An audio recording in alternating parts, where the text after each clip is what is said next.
see you also, Ramachandra Prabhu. Right from Thank you for. Pandharpur, no? Yes, yes, here in the Holy Land of Pandharpur. Today we're experiencing Dwadasi. We're just, we had our Ekadashi yesterday. And Ekadashi is a very auspicious day for more hearing and more chanting. And even the Jyotish, the astrological people, they say that Ekadashi is useless for any material activities. It's very difficult to accomplish anything material on the Ekadashis. So better to really focus on our spiritual activities of Ekadashi. So now it's your evening, it's my early morning here, but it's your evening. So you've already gone through most of your Ekadashi, and many of you have been fasting and from grains and beans, and some they fast from water also. And some they will stay awake all night, jagran, and fast from sleep, and just hear and chant this Hare Krishna Mahamantra.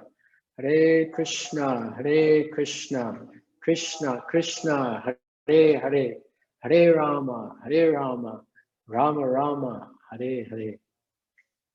So being here in Pandharpur is very auspicious, although being that it's rural India, the electricity may go out at any time. So if I become dark for a while, usually it doesn't last long, just a few seconds or a few minutes. So if the lights go out, just continue to hear. I have enough charge in my laptop, it should last. And so just bear with me if the electricity goes out. And a special thanks to Ramchandra Prabhu and all the devotees of ISKCON Bergen. Thank you for having me today on your Ekadashi festival. And I saw in the poster that His Holiness Vedavyas Priya Maharaj, he addressed you in the morning. So that's very fortunate for all of you. Sadhu Sangha, Sarva Shastri Koi, Lavamatra, Sadhu Sangha, Sarva Siddhi Hoy. By associating with devotees, association of the Vaishnavas, association of the devotees can bring us all perfection. So it's so nice to see that the managers of ISKCON Bergen are arranging for the association of devotees. This is very wonderful. And even in this lockdown situation, we can reach out. So I'll just start with a little auspicious invocation and chant a few prayers. Om Gyanachandasya Gyananjana Shalakaya Chakshu Unmilitam Jena Tasmai Shri Guruve Namaha Shri Chaitanya Manobishtam Stapitam Jena Bhutale Svayam Rupa Kadamayam Dadati Svapadantikam Nama Om Vishnu Padaya Krishna Prestaya Bhutale Srimate Bhakti Vedanta Swami Niti Namane Namaste Saraswati Deve Gauravani Pracharane Nirvishesha Shunyavadi Aschacha Deshatarane Vanchakalpa Chubhyascha Kripa Sindhubhya Evacha Patitanam Pavanebhyo Vaishnavebhyo Namo Namaha Jai Shri Krishna Chaitanya Prabhu Nityananda Shri Advaita Gadadhar Shivasari Gaur Bhaktivinoda Hare Krishna, Krishna Krishna, Hare Hare, Hare Rama, Rama Rama, Hare Hare Krishna. So our topic today is the humility of Srila Haridas Thakur. Srila Nam Acharya Haridas Thakur. So Nam refers to the name of Krishna, and Acharya means the great teacher. So there's a personality. He was on this earth planet approximately 500 years ago, and he became the Nam Acharya. Lord Chaitanya, the incarnation of Krishna, who also appeared approximately 500 years ago, he designated this wonderful devotee as Nam Acharya, or one who's teaching by his own example the glories of the holy name. And one of the most important lessons that Srila Nam Acharya Haridas Thakur has taught us about chanting this holy name, this Hare Krishna Mahamantra, is that one must have humility in order to purely chant the holy name of Krishna. One must have humility in order to chant effectively and attain the most benefit from this chanting. Therefore, humility is the crest jewel, the greatest quality that a devotee can have. So we should all try to cultivate this quality of humility. And I hope that in my talk this morning or this evening for you, the glories of Srila Nam Acharya Haridas Thakur, this will become apparent and will become inspired to cultivate this quality of humility. Now, all of you may have this quality and be very humble, but for me, it's very difficult to cultivate this quality because my nature is I'm very proud and I'm always having challenges cultivating humility. But before we continue, let us discuss a little bit, what is humility? In the Srimad Bhagavad Gita, in the 13th chapter, 8th verse, Lord Krishna explains 20 items of knowledge. And the first one of all the 20 items of knowledge is humility. Amanitvam adambitvam ahimsa ksantir arjavam acharyo pashanam shocham staryam atma vinigraha. So amanitvam. Amanitvam means humility. Adamitvam. Amanitvam, adambitvam. Humility, pridelessness. Ahimsa. Ahimsa means non-violence. Kshantir, peacefulness. Arjavam, simplicity. These are items of knowledge. So humility is the opposite of pride. And Srila Prabhupada writes in the purport that humility means not being eager to receive honor, adoration, distinction from others. So often we do something, we want some recognition, we want some credit, we want people to understand how great we are. What is our contribution? So this is pride, when we desire to have honor from others. So we should try to overcome this tendency and not desire to have honor from others. Just to briefly illustrate this point, I'd like to share a small story from my own life. I was living in Mumbai in a wonderful temple in Chowpatty Beach, Mumbai. There are more than 100 monks there. I was living with them in the ashram for 2 years, very simple life. And at that time, my photograph came on the front cover of the BTG, Back to Godhead magazine, the magazine of the Hare Krishna movement. So the leader of the ashram, His Holiness Radhanath Swami Maharaj, he came to me and he said, Ekalavya, I see that your photo has come on the cover of the BTG magazine. And I was very proud and I said, yes, yes, Maharaj, my photo has come on the front cover.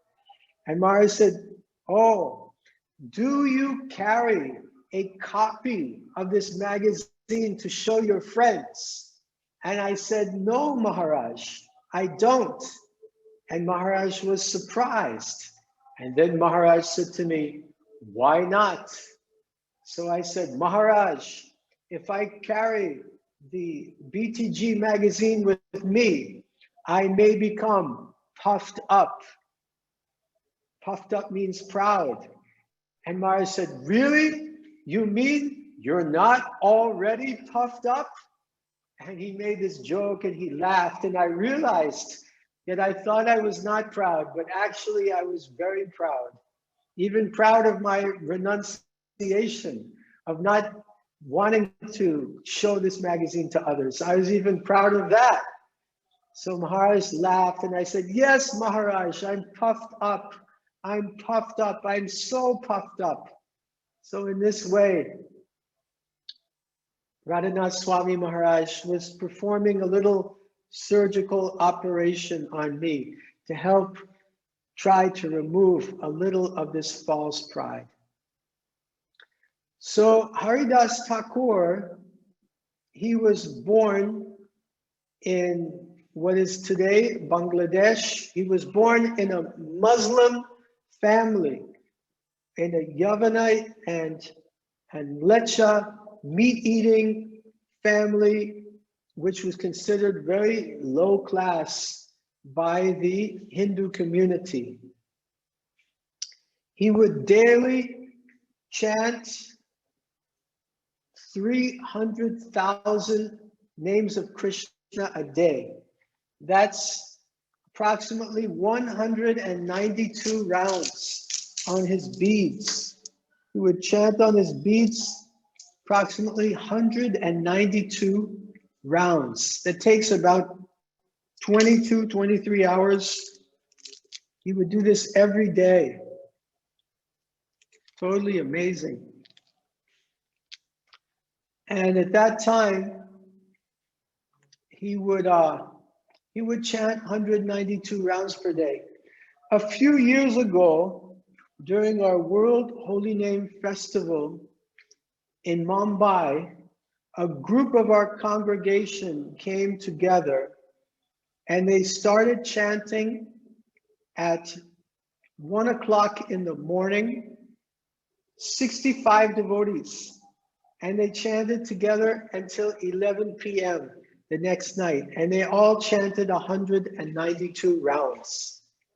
So it's possible to do, but only for one day. Haridas Thakur was chanting 192 rounds every day.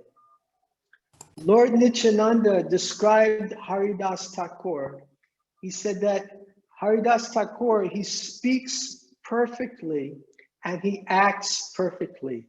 Some people, they speak properly, but they don't act properly. And some people act properly, but they don't speak.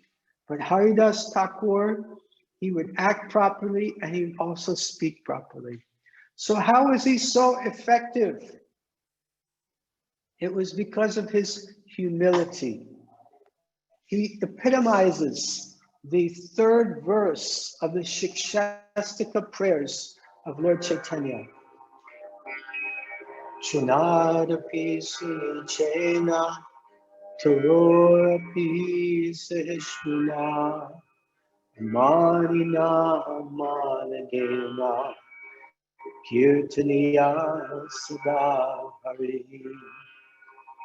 This verse explains one should be more, think oneself lower than the straw in the street. One should be more tolerant than a tree. One should desire to give all respect to others and not desire any respect for oneself.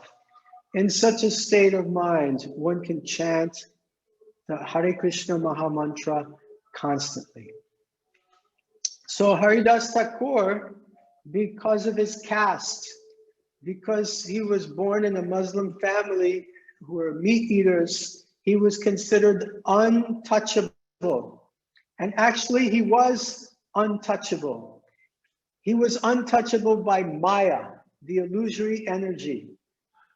The illusory energy could not touch him. This is explained by Krishna also in Bhagavad Gita. Devi Esha Gunamayi, Mama Maya Dharateya, Mameva Ye Prapajante, Maya Metam Tarantite. That the material energy of Krishna is very difficult to overcome. Mama Maya Dharateya. Dharateya means very difficult. So Krishna says, my Maya, my illusory energy is very difficult to overcome. But one who surrenders to me, that energy becomes very easy to overcome. So by surrender to Krishna, one overcomes the illusory energy. And the illusory energy cannot touch him, therefore becomes untouchable. Untouchable by Maya. So there are many wonderful leelas or stories or pastimes of Haridas Thakur. And actually, when he was very young, he was also very scholarly, and he started studying Vedic literature at a young age. So who was Haridas? Who was he in his previous life? How did he come here? So at one time, there was a pastime with Krishna and Balaram and all the cows and cowherd boys in Vrindavan, approximately 5,000 years ago. Vrindavan is a wonderful holy place, just about 3 hours from Delhi in northern India. And in this place, you could see a beautiful picture of Krishna behind me. Krishna is there with his brother Balaram. Actually, Balaram did not come on this day.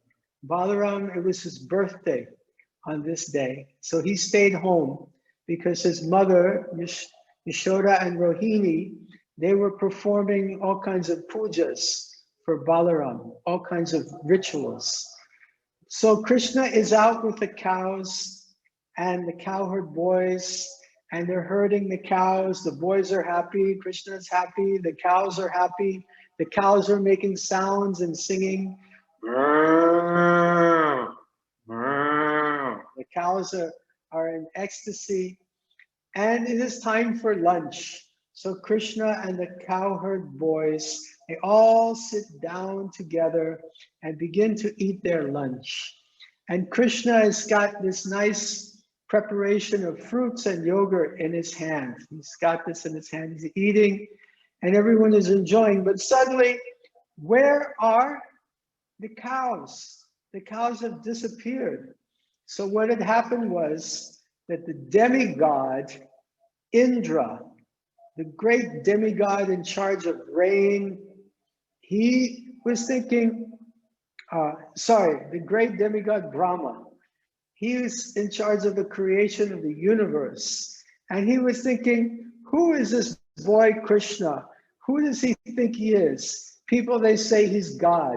but I think he's just a little boy. So let me see what he can do. So Brahma, he stole the cows and kept them in a cave and closed the door of the cave with a stone. And then Krishna was saying, where are the cows? And the boys are, where are the cows? Where are the cows? So Krishna told his friends, you just wait here and I'll go and find them. So then Krishna began searching for the cows. And then Krishna could not find them. He came back and he found all the boys. All his friends were gone. Brahma had come and stolen them also. Krishna's like, what is happening? What can I do? And then Krishna, by his own potency, could understand that Brahma had stolen the calves, the cows, and the cowherd boys. So then Krishna, using his potency, he manifested so many different four-handed forms, hundreds and hundreds and thousands of forms, each form representing one cow and each form representing one boy. And then he transformed those forms, into those cows and the cowherd boys, so no one could understand that they had gone. And then after 1 year, Brahma came back to see what was happening, and he saw all the cows and all the cowherd boys, and he became bewildered. He said, what is happening? I put them in a cave and now they're here. And he could, from this, he could understand that actually Krishna is the supreme personality of Godhead. So Brahma came and he apologized to Krishna. Oh, Krishna, I'm so sorry. I did not mean to do this. I'm so offensive. I've made a great mistake. Please forgive me. Kripaya maaf kijiye. Please forgive my offenses. So then Krishna was like, whatever. And Brahma prayed, please let me take my next birth in a humble position so that I will not be so proud of my strength and my power. So then Krishna agreed, in your next birth, you can take birth in my Leela with Lord Chaitanya, and you will have a very humble position. You will take birth in a Yavana Malecha family, in a low-born family, and in this way, you can be very humble and you will not have any false pride. So therefore, in this way, Namacharya Haridas Thakur, he took his birth previously as Lord Brahma, and in this birth, he took birth as Haridas Thakur. Srila Namacharya Haridas Thakur ki jai. So Haridas Thakur, he was just always involved in chanting Hare Krishna. He would go out in the forest near where he was living, but his family rejected him. His community rejected him. They said, you're born in this great Brahmin family. Why are you chanting the name of Hindu gods? And then Haridas, he said, actually, there's one God, and some call him Allah, and some call him Krishna, but he's actually the same all-powerful, all-loving person. And this is the way I choose to worship him. So Haridas dedicated his life to chanting. As we said earlier, he was chanting 192 rounds per day. So he went to a place called Benapole. And in Benapole, he had a little hut and he planted a small tulsi plant. It's a holy plant. And every day he would offer his respects. He would offer his obeisances to this tulsi plant and sit in front of plants, and all day he would chant the Hare Krishna Maha Mantra. Hare Krishna, Krishna Krishna, Hare Hare, Hare Rama, Rama Rama, Hare Hare. So people would also come to see Haridas and take his advice. Even the Hindus would come because they could see that he was a great saint. So Haridas began to become very popular. And this was very nice, except it made some people envious. Some people became envious of Haridas Thakur. And one such person, his name was Ramachandra Khan.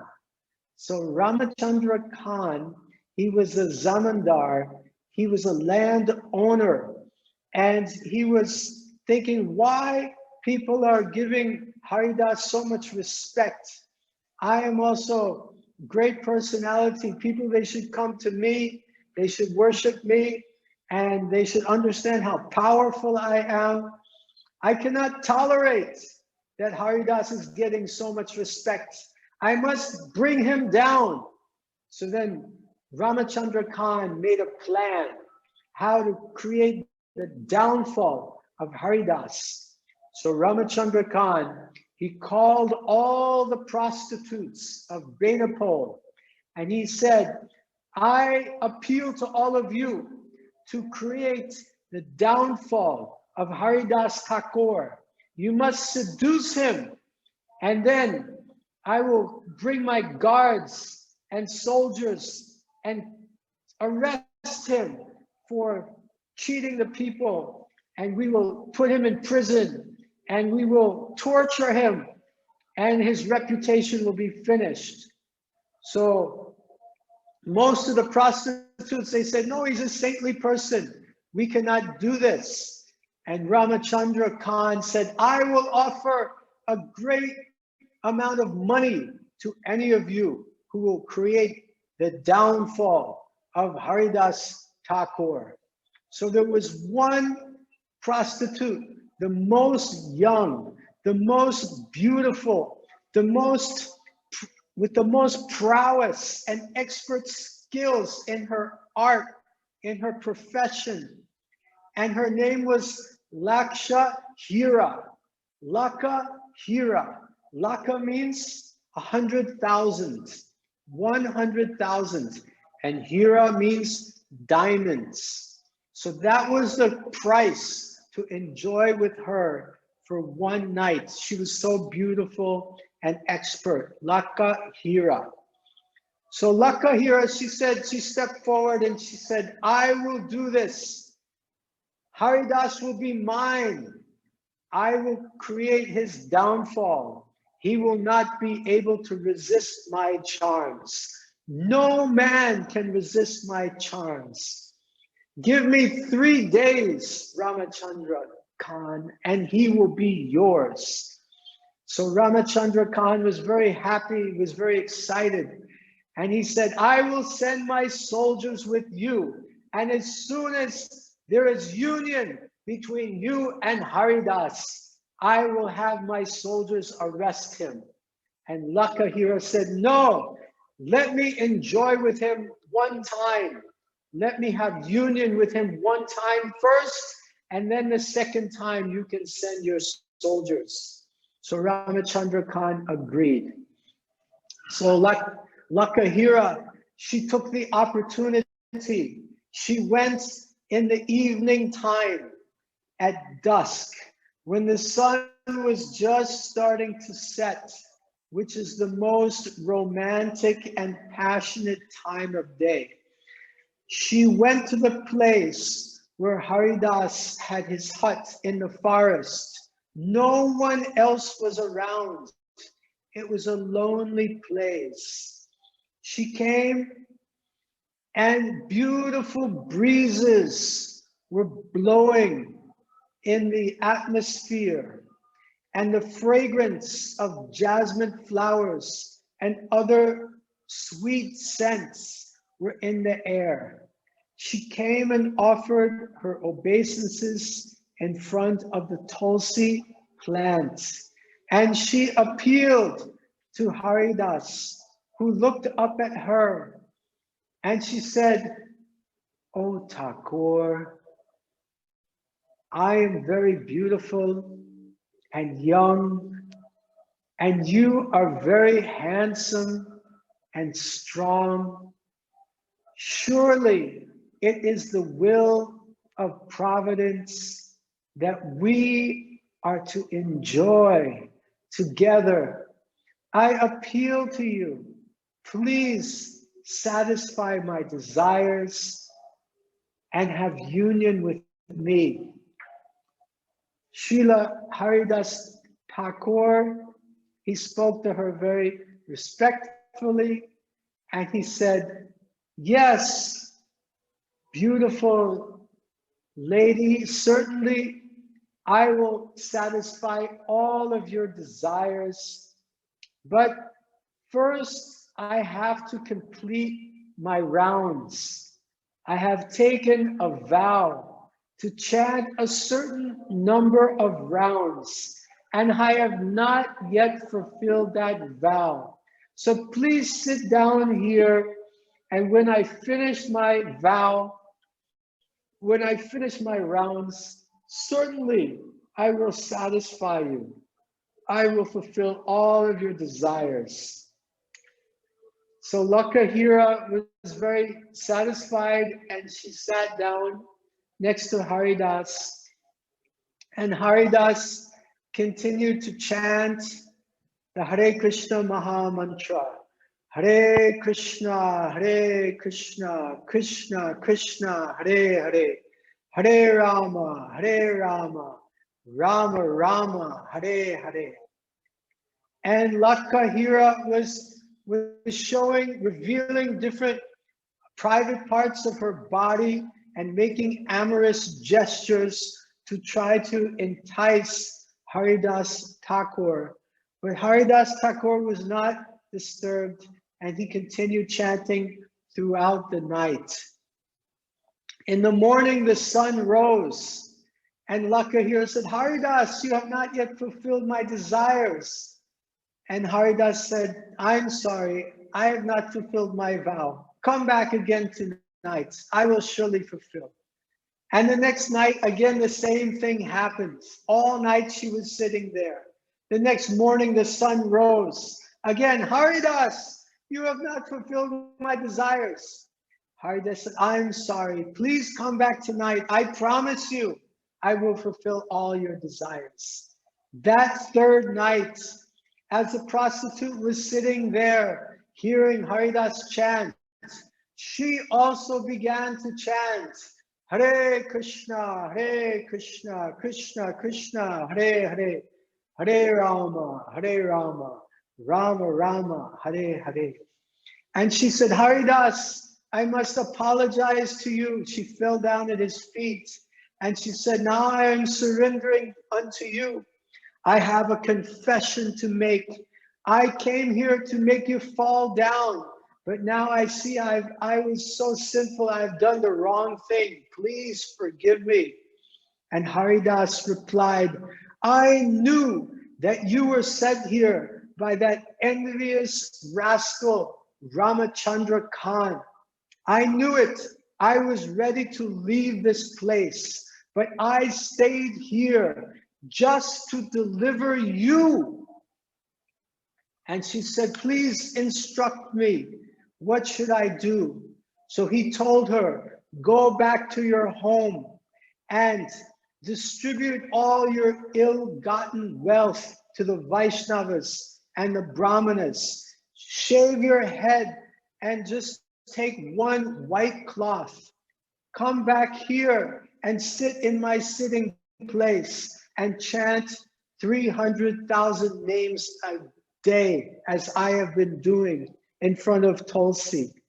And don't worry about your prasadam. People will bring you your foodstuffs. Don't worry, just sit here and chant." So she did that. She followed his instructions. And Haridas Thakur, he left the place. And this former prostitute, who became a great saintly person, Lakahira, she became very famous, and people from all over came to see this prostitute who had become a saintly person. And similarly, the fame of Haridas Thakur spread more and more. So one thing we can see in this pastime is that the humility of Haridas Thakur, he didn't just leave. He didn't just leave immediately. He stayed to save this person. And also, when she had been delivered from her sinful lifestyle, then he left. He could have stayed and taken so much credit and become so famous as the guru who saved this most sinful prostitute. But no, he left immediately because he did not want to get any credit. He did not want to get honor from saving this prostitute. So this is an example of the wonderful prowess of Srila Haridas Thakur.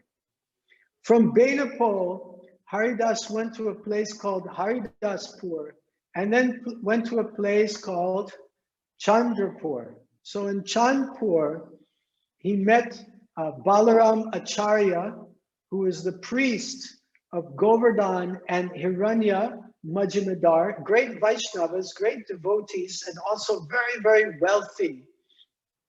And also he met Raghunath Das, Govardhan and Hiranya's son. And Raghunath would come every day to meet Haridas and speak to him and inquire about the holy names. And from that association, later this little boy Raghunath, who was offering so much service to Haridas, then Raghunath became the great Raghunath Das Goswami, who is famous, who's written so many books that we study and love. Such a wonderful example. So from this, we learn the power of association. If we can just associate with wonderful devotees, we can also develop those qualities. During that time, Hiranya and Govardhan Majumdar, they hosted Haridas, and they asked him to speak in an assembly about the glories of the holy name. And Haridas said, the holy name is so great that even one attains liberation from this material suffering through the chanting of the holy names. But this is just a byproduct of chanting the holy names.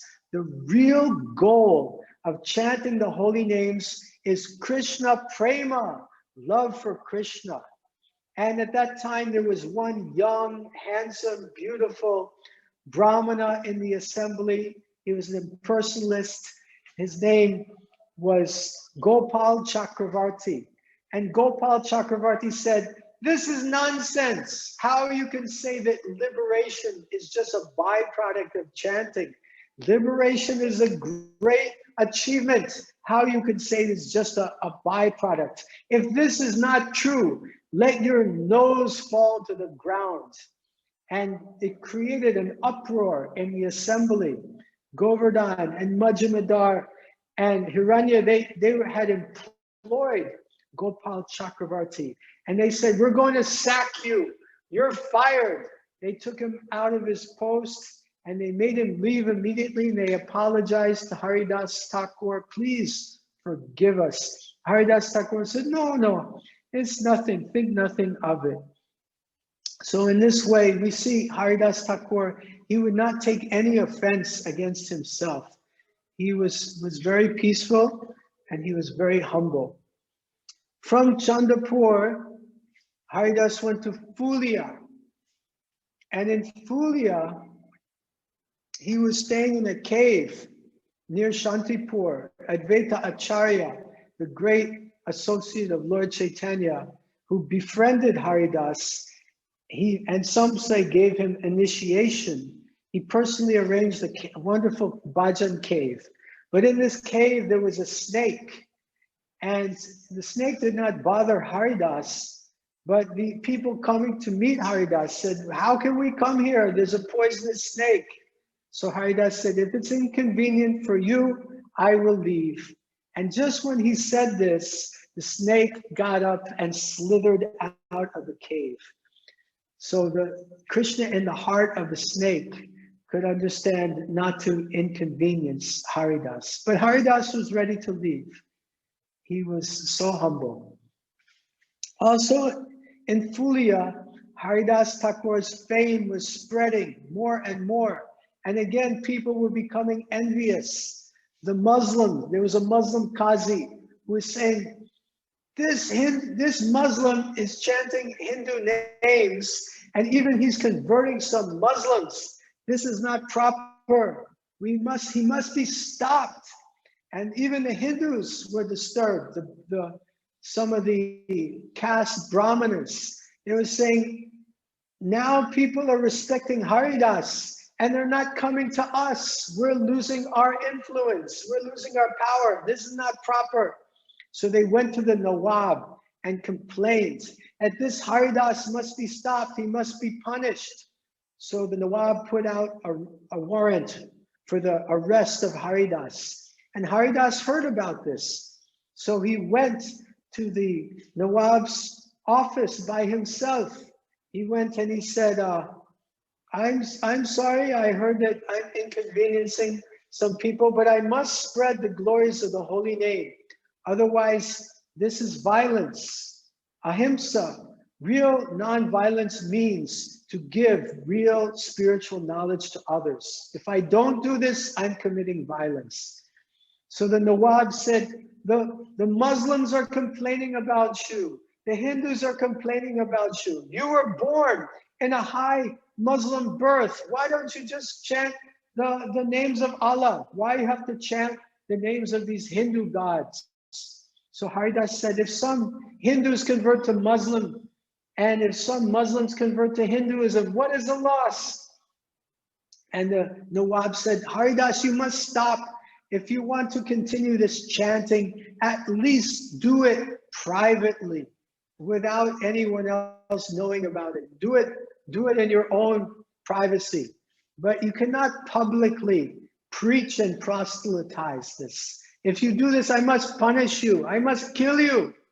Haridas said, you can cut my body into 1,000,000 pieces. And if you do that, each individual piece will continue to chant Hare Krishna, Krishna Krishna, Hare Hare, Hare Rama, Rama Rama, Hare Hare. So then the Nawab called the executioners. So these big, strong, powerful men, they grabbed Haridas, they threw him to the ground, they started cursing him and blaspheming him, calling him ill names.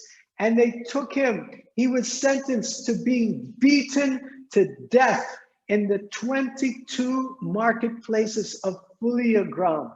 So they took him to the first market and they began whipping him and beating him with canes and beating him and beating him and beating him and beating him. And the people of Fuliagram, they tried to stop these executioners, saying, he's a saintly person, stop. You can beat me instead. Please stop beating him. But these executioners, they continued and continued from marketplace to marketplace to marketplace, from the sunrise to the sunset. All day long, they were beating him. And at the end of the day, they were exhausted. And they're saying, Haridas, all day we've been beating you, but you just keep chanting and you look at us with that you're pitying us, that you feel sorry for us. And we're exhausted. And if we don't kill you, then the Nawab will kill us. Haridas, what is happening? So then Haridas said, if I am causing inconvenience to you by living, then just see how I die. And Haridas lay down, and as a yogi, great yogi, he stopped his external life symptoms. He stopped breathing, his heart stopped beating, and the executioners were saying, yay, yay, he's dead, he's dead. And they picked up the body of Haridas, they dragged him to the Nawab, and they said, he's dead, what should we do with him? And the Qazi said, don't bury him If you bury him, he'll get his liberation. And he does not deserve it as a Muslim. He should not be buried like that. And the Hindus said, no, you cannot burn him. He does not deserve to be burned. So then they decided, let us just throw him in the river. So the executioners, they tried to lift up the body of Haridas. He was so heavy, but then he allowed himself to be lifted, and they threw him into the Ganges, and Haridas is floating in the Ganges, and then he revives his external consciousness, his eyes open, he breathes, his heart beats, and he swims back to the shore, and he swims back to Fuliagram, and he goes in the center of Fuliagram market and starts a big kirtan, chanting the holy names. Hare Krishna, Krishna Krishna, Hare Hare, Hare Ram, Ram Ram, Hare Hare. So he's there, and a big kirtan starts, and then the Wab comes, and the Qazi come, and they all offer their obeisances to Haridas, and they say, please forgive us, Haridas, you are a great saint, please forgive us. And like this, Haridas's fame was spreading far and wide. Next, Haridas went to Navadvip. He met Lord Chaitanya. He became Lord Chaitanya's associate. And Lord Chaitanya was having his Mahaprakash Leela at the place of Haridas Thakur.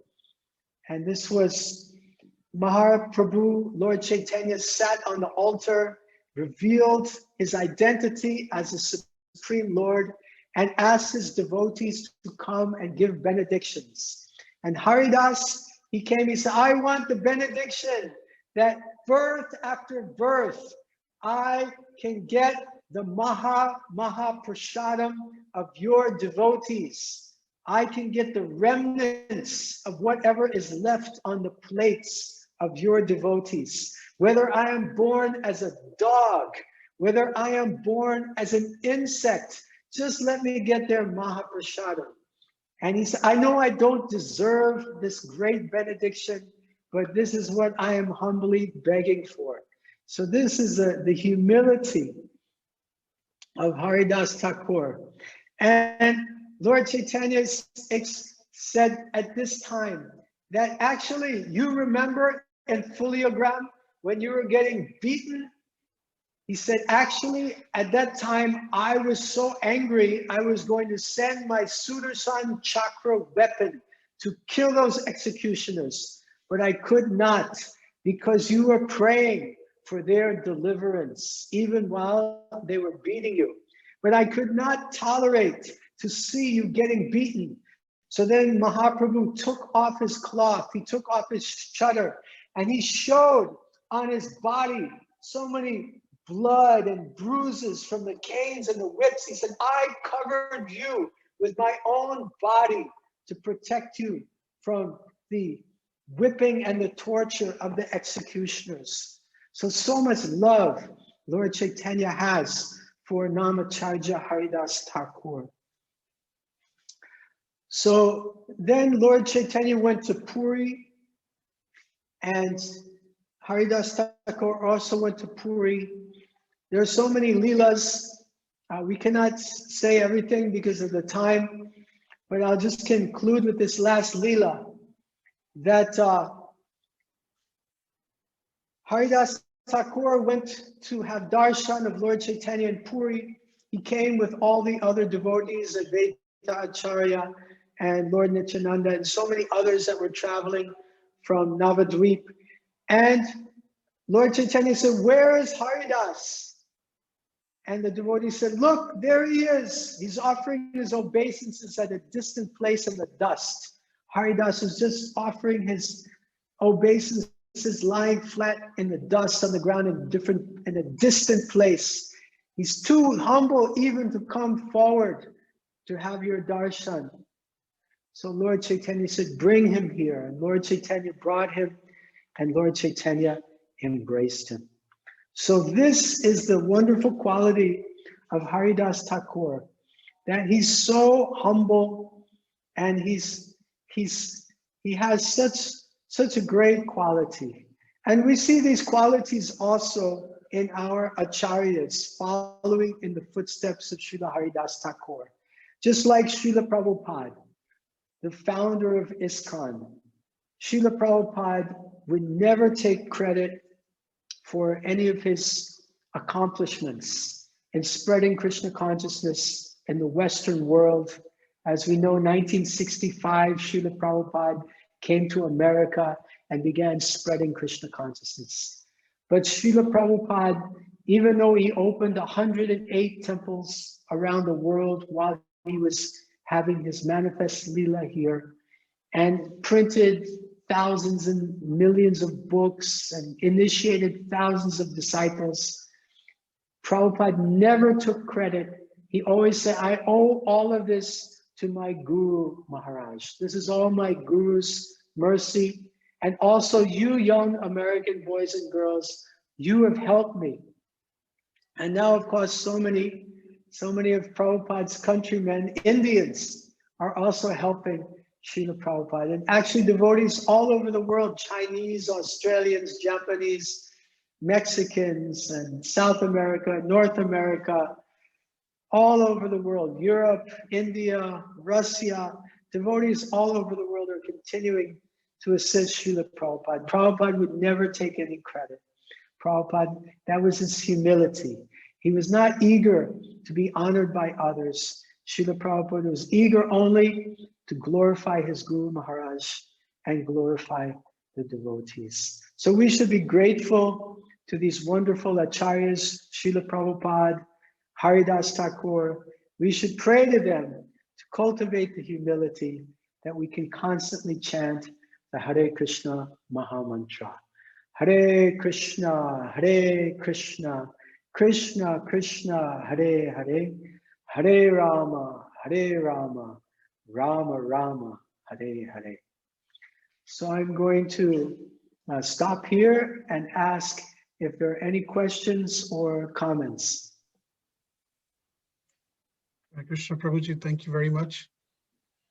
Before we go into the question and answers, which devotees can start thinking about, either type or raise your hand, I'll just make some quick announcements. I'll just take 30 seconds for our upcoming programs.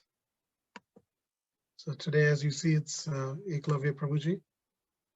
This coming Wednesday, we have His Grace Vishwaroop Prabhu. He's from Ahmedabad Temple, been serving in the movement for many, many years, disciple of His Holiness Gopal Krishna Maharaj. And the topic is, why do we always complain? And then next Sunday, we have Her Grace Arundhati Mataji speaking. And the following Wednesday, Mataji's spiritual master, His Grace Shankar Shandas Adhikari Prabhuji speaking. And the topic there is Stop Worrying, Start Living. And also we have many other programs. Most of you know about our programs. So you can visit our website, ISKCON We have a children's program, every Friday program called Bhakti Vriksha. Every afternoon, Bhagavad Gita readings. And in every morning, we have daily japa chanting session, 6 to 8. You haven't joined us yet, you can join us for a few minutes, a couple of hours, for an hour in the morning. The morning hours are very, very good for any spiritual practice, especially chanting Hare Krishna. So does anybody have any question? You could raise your hand or just unmute or type.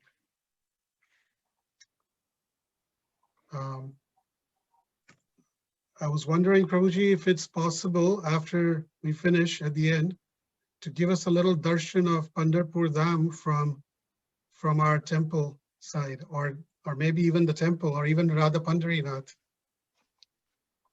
later on. Okay. Yeah. One question I have is this, that one may say that Haridas Thakur, he was humble and he could take so many lashes, but he was Lord Brahma, and hence his level of tolerance, and he was special. We're just ordinary living entities who would like to be humble, but we forget from time to time humility. When somebody slaps us, all humility goes out of the door. And what to speak about somebody beating us? Can you say something about that? He's Well, special, we are not. Brahma is also a jiva like us. He just has a big post.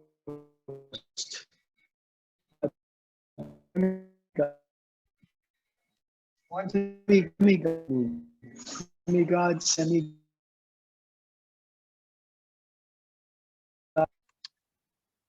Is Prabhuji breaking up for all of you? Okay. Maybe he's moving out from where he is, that's why. So from my, I'm just going to try to give you some darshan as we're done, and we'll try to read that later. Sorry about that. So demigod.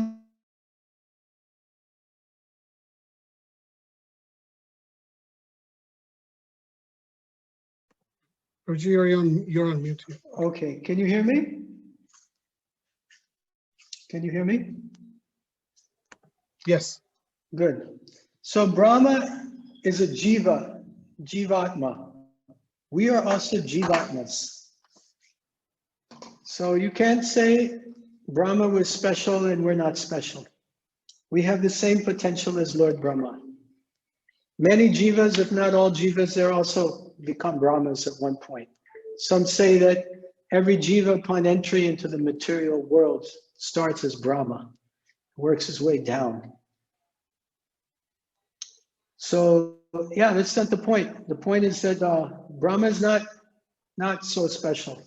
We're also can become Brahma or have been Brahma. Jivas have a tendency, they're called Tatastha Shakti. Tatastha Shakti means a marginal energy. There's a material energy, and there's a spiritual energy, and there's an energy in the middle. It's the Tatastha Shakti, marginal energy. Marginal energy means sometimes can be spiritual or sometimes can be material, subject to illusion. Just like the water on the beach in the ocean. The water in the ocean is wet and it comes up on the dry shore and then goes back again. Wet, dry, wet, dry.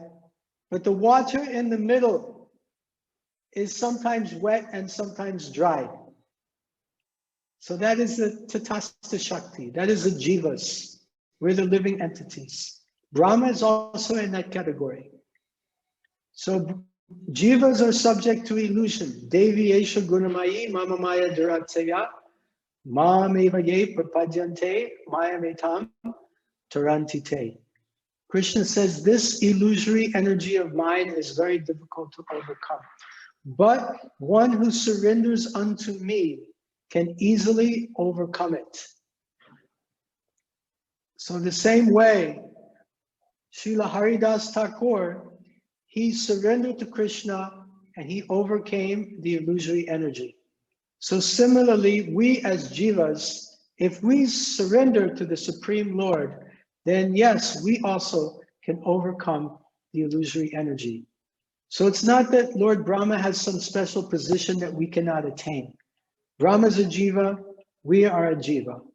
Lord Brahma has accomplished this great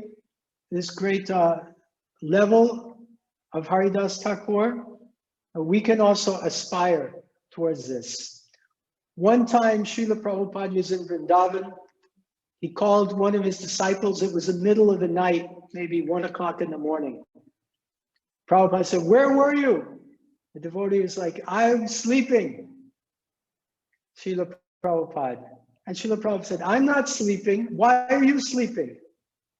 And then the devotee said, "Srila Prabhupada, you're a devotee. You're a pure devotee." And then Srila Prabhupada said, "Why are you not a pure devotee?" So the opportunity is there for us. If we are serious about our Krishna consciousness and we follow the process of cleansing our heart, Cheto Darpanam Marjanam, then we can also aspire to the highest platform of Krishna consciousness. Does that answer your question, Prabhu? Yes, very much. Thank you. Thank you. There was a question in the chat box. What is your prayer to Lord whenever there is a provocative situation? When you are put in a provocative situation, how do you approach? How do you pray? What do you pray? Well, in any situation, it's always beneficial to chant the Hare Krishna Mahamantra. If you don't know what to do, if there's any question in your mind, just chant Hare Krishna Mahamantra. I do have a favorite prayer also when I'm in the dentist office and I'm getting my teeth drilled. That in a sense can be considered a provocative situation. Have any of you experienced this situation? Do you consider it provocative? Yes? So here's another prayer by Lord Brahma. Tate nukampam susamikshamano bunjana evatma kritam vipakam ridvag vipurbir vidadanyamaste jivetiyo mukti pade sadhya bhak. This prayer means, oh my Lord, I have done so many terrible things in this lifetime and so many terrible things in my previous lifetimes. I deserve much worse punishment, much worse pain than what I am actually experiencing now. You are only giving me a tiny little portion of the purification that I actually deserve. I deserve much worse. But you are only giving me a small token of the pain I actually deserve. And you are doing this, oh my dear Lord, as a means to purify me for my own benefit. This is your mercy. So a devotee who can pray in this mood with a grateful heart, the kingdom of God becomes his rightful claim. So this is a very good prayer. In this mood, we cultivate gratitude. And the attitude of gratitude, it makes our heart very soft and very receptive for advancement in Krishna consciousness. In other words, when we come into a provocative situation, we should understand that it's our karma, that it's because of us, and it's because of the Lord's mercy upon us that we're in this situation, and it's actually for our benefit. The Supreme Lord is the best friend and benefactor of all living entities. That he's the supreme friend of all living entities. Suridam Sarva Bhutanam. So because he's our best friend and because he's all powerful, Ishvara Parama Krishna, then any situation, no matter how provocative, he's providing this situation for our benefit. So if we can maintain this consciousness, then we can advance very quickly, and provocative situations become a great opportunity for fast track advancement in Krishna consciousness. And we should be grateful for those opportunities. Does that answer this question? Yes, Prabhuji. Thank you, Jai. Well, the only problem is that we keep forgetting that, Prabhuji. Yes.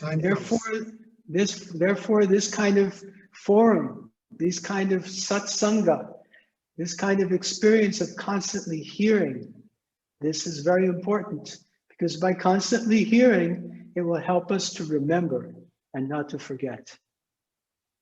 I see a couple of hands. Abhay, Krishna Prabhu, and Madhava Prabhu. Go ahead. Go Abhay. ahead. Go ahead, Abhay, Krishna Prabhu. Hare Krishna Prabhuji, thank you for this wonderful class. It was just amazing.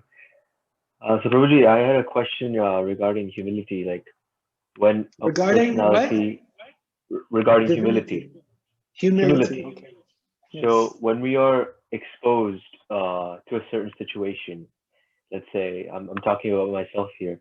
So basically, when someone praises me, like, "Oh, Abba, you did this. I mean, you did a good job." Then I try to act humble. But when it comes to when someone criticizes me, my humility tends to, my ego gets hurt. So how do I avoid that? To stop doing that, and I can take in criticism, and I will still say, okay, that is constructive, and I can better myself. So how can I look at it like that? So thank you for your questions. Nice questions. First of all, regarding praise, if someone praises us, we should pray to Krishna, please, Lord, you take credit. You take the credit for this. And that way we try to remain untouched by that praise. We shouldn't take that praise as this praise is for me. We should take it, this praise is for Krishna, this praise is for Guru, this praise is for Vaishnavas. If I've done anything nice, it's all to their credit. And recently I was hearing a wonderful lecture. I was attending a satsang with His Holiness Bhakti Chaitanya Maharaj. And he was explaining that if one can cultivate this mood of passing on the credit to Krishna and the Acharyas, then it becomes very sweet. Then when people, they glorify us, we can become happy because we know, we can realize it's not for us. And it can help us to realize the greatness of Krishna and Guru and Vaishnavas. And I'm such a useless person, and somehow they've managed to use me as an instrument. That's to their great credit.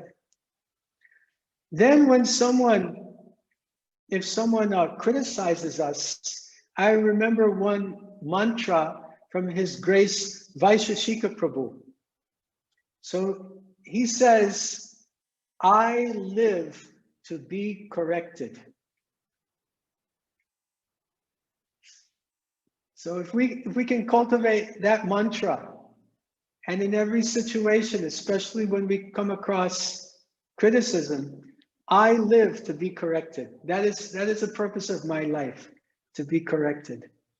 And in a sense, it's true, because we are all envious of Krishna. So therefore, we're here in this material world.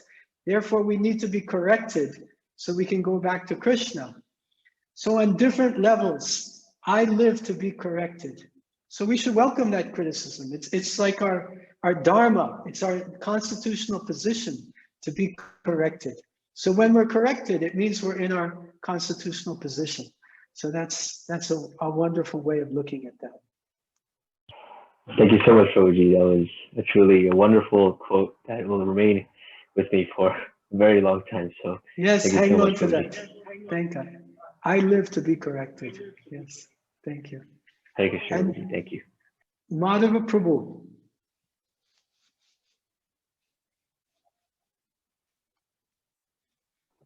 Hare Krishna, Prabhuji. Thank you for the wonderful lecture. So I have two questions, Prabhuji. My first question is that how do we check ourselves to see when we're being humble and if we're kind of being too humble, or in the sense we're acting as if we're a little bit depressed or something like that? So how can we check ourselves like that? I'll leave it there first, and then I'll ask the second question. Can I try answering that one first before you go on to the second one? We live for the pleasure of Krishna and the Vaishnavas. So we should try to act in such a way that Krishna and the Vaishnavas will be pleased. So real humility means acting in that way. So will Krishna and the Vaishnavas be happy if we start walking around like we're depressed? No. So therefore, real humility is to act in a way favorable for Krishna consciousness, setting a good example. Utsaha nischayat daryat tat tat karma pravartanat sangatyagat satovate shadbhir bhaktir prasidati. Rupa Goswami mentions 6 items favorable for bhakti: enthusiasm, determination, patience, engaging in the activities of devotional service, being free from the association of materialistic people, and following in the footsteps of the previous acharyas. These 6 symptoms are favorable for devotion. So this is humility, is to take on these 6 activities. And this is the essence, to act in such a way that Krishna and the Vaishnavas will be pleased. That is real humility. Does that answer your question? Good. Yes, Prabhuji, thank you very much. And my second question was, actually, I wanted to know, how did you first get connected with His Holiness Bhakti Swami Maharaj? Like, what attracted you to him a lot?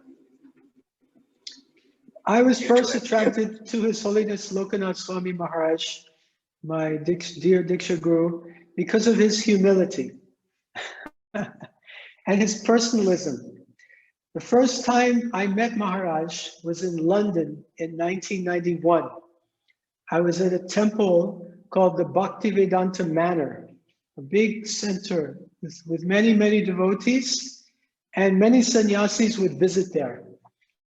I was in the new devotee program, the Bhakta program, and I used to like to sit and chant japa in the temple room in the morning next to the sannyasis, because I realized if I chant next to the sannyasis, my chanting will improve. So that day, His Holiness Lokanath Maharaj came. I saw him for the first time, and I went to sit next to him to chant japa with him. And I offered my obeisances to him. And when I got up, Maharaj offered his pranams to me, which was very unusual, because usually all these sannyasis, there's so many devotees, they just kind of ignore you. But Maharaj, he offered his pranams to me, he smiled at me, and we sat and chanted japa together. And it was the best japa I ever chanted in my life. And then when Maharaj got up, again I offered my pranams to him, and again he offered his pranams to me. So I was thinking, this is a very special devotee. He's very personal, and he's very humble. He offers me respect, even though I'm just a new person. So this is what first attracted me to Maharaj. Thank you very much. Hare Krishna. Thank you, Hare Krishna. Dheeraj We Prabhu? have a hand from Dheeraj Prabhu. Maybe this can be our last question. Okay. Hare Go Krishna. ahead. My Yes, question please. is, Prabhuji, why Haridas Thakur was taken a birth in a Maliksha family, as you mentioned. So that Why Haridas Thakur has taken birth in Maliksha family? Thank you for your question. So in the beginning of the class, I mentioned that in his previous birth, Haridas Thakur was Lord Brahma, right? Mhm. And Lord Brahma has a very big post. He's the creator of the universe. So he has a lot of power and a lot of prestige. And he has so much power and prestige that he got so proud that he made an offense against Lord Krishna. And the offense was he stole the cowherd boys and he stole the calves. So then he tried to put Lord Krishna in a compromised, difficult situation. So this was a big mistake. And when Brahma, he realized this mistake, he prayed to Lord Krishna that please in my next birth, give me the opportunity to be humble, to play a humble part in your Leela, not some big post like Brahma. Give me a humble, low position. So then Lord Krishna agreed and gave him the opportunity for the very humble position of the Yavana Mlecha birth. As a Yavana and Mlecha among the society of Vaishnavas in the Hindu society, one has a very, very humble position. So Lord Krishna was fulfilling the desire of Lord Brahma for a humble position. And thus he takes birth in the Muslim family as Haridas. Hare Krishna, Prabhuji. Thank you so much. So once again, I'd like to express my gratitude to Ramachandra Prabhu and all the devotees of ISKCON Bergen. Thank you so much for having me. I'm so grateful to all of you for this wonderful opportunity.